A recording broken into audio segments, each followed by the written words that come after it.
mga minamahal ko kapatid, ano mo ay nagsimula na kami na mag-uhulog o pagsisimento ng pipeline. Ayan.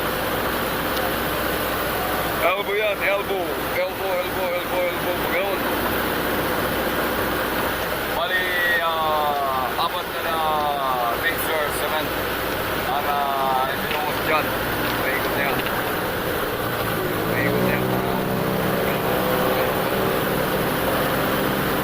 Bali, ito yung mga nasa paligid ng bakal ay iikutin pa yan. Huhugutin pa. Ayun. Huhugutin pa yung mga semento na yan, ang mga bakal na nakapaikot. Huhugutin pa yan. Ayan. Bali, pang-apat na yan na mixer cement. Ito yung pang-lima. Nagkakahalaga ng 30,000 ang isang mixer cement na inubuhos yan. Kung limang cement daw ay nagkakahalaga ng 250,000 ang halaga ng bayan dyan sa pagbubuhos ng semento. Wala na mga bakal yan, kundi semento na lang may ikot yan, sikot. Ano yung area namin gabi na, siguro mga alas 10 ng gabi. Ayan, paikot. Ayan ang bako namin. Ayan ang bako. Ayan.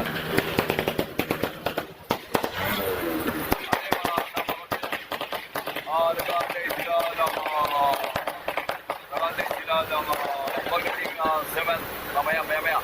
Pangwal mga cement. Ayan.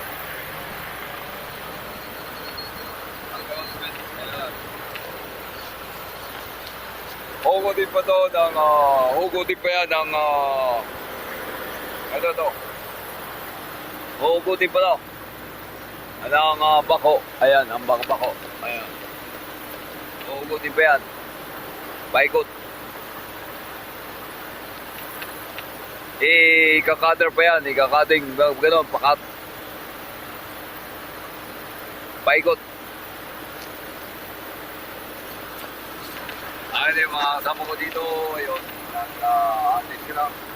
atin sila dapat dating ng mixer. Baka wala pa, pang may mga mixer ay diba tumparing.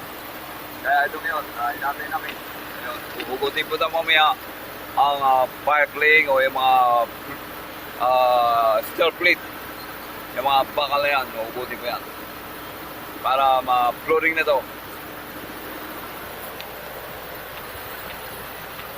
Ano yung nasa kaligitnaan ng Paralakit ay kung saan ay ang bunso-bunso. Ito naman ay ang Marcos Highway.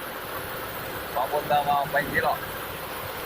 Ito naman pa ikot hanggang doon sa Tanay Antipolo. Mga naman po kapatid, ayan po ang aking report dito na aking ginagawa dito. Ayan, paikot po yan. Thank you. Magandang gabi po sa lahat ng mga nanonood.